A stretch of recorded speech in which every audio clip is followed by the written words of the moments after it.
शाहज़ेब खानज़ाद साहब, बिलावल भुट्टो ज़रदारी साहब जो हैं सक्खर से लाहौर पहुंच गए हैं और उनके साथ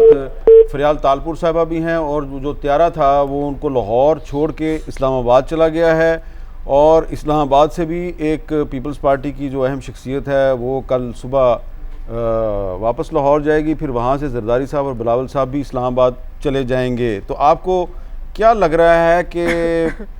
जो आपने पहले बात की थी उसमें मजीद वजन पैदा होगा या उसमें वजन कम होगा? वैसे मुझे लग रहा है कि वजन और पैदा हो रहा है। एक तो मैं सामने स्क्रीन पर देख रहा हूँ गुजरावाला की एक और डिस्ट्रिक्ट खुर्रम दस्तगीर साहब हार गए, एक बहुत बड़ा अपसेट नून लीग के लिए है। मोहम्मद मुबीन आरिफ साहब इंडिपेंडेंट हैं, 1,06,169 वोट लेकर जीते हैं। 88,308 वोट लेकर खुर्रम दस्तगीर साहब गुजरावाला की सीट हार गए जो कि गढ़ था। सब अब मसला ये हो रहा है, अगर जो भी अब सेटअप होने जा रहा है,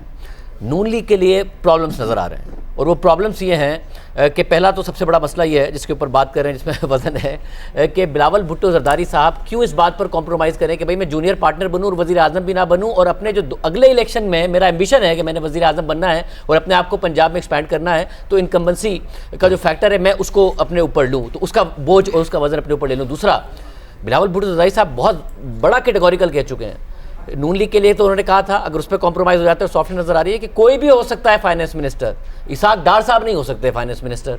तो एक जो इकोनॉमी है सबसे बड़ा चैलेंज तो वो है। आपको भी पता है कि ये बिलावल साहब नहीं कह रहे, ये कोई और कह रहा है, तो जो कोई और कह रहा है और वो यहाँ थोड़ा सा अच्छा वो वजी सानी साहब जो है, कि हम सब वजी सानी साहब आज़ादी की सियासत क्यों समझते हैं, वजी सानी साहब स्टूडियो में आ चुके हैं। ओवर टू वजी